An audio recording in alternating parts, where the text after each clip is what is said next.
Well, let's look at each of these individually and kind of how you tie online training into each of these. First, I'd like to start with the culture, which you described a second ago as policies, responsibilities, and qualifications. And one of the things that we have noticed is there are a lot of companies out there who have written policies, they have good in person training programs, but they just can't reach everybody with their training updates, like you mentioned earlier.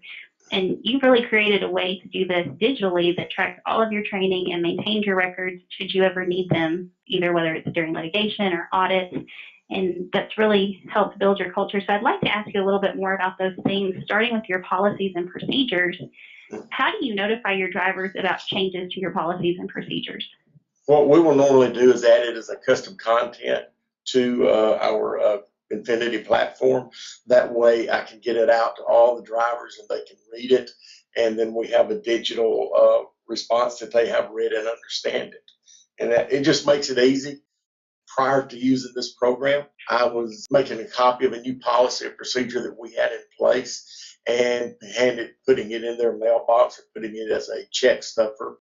And you don't really, did they get it or did they not get it? And, this is just an easy platform for me to be able to get everything out to them. So. And like you just said, did they get it or did they not get it? You know that they've acknowledged it because the did they get it doesn't help you if it's ever brought up during an audit, correct? Absolutely. And even with an employee, and I'll give you a quick example.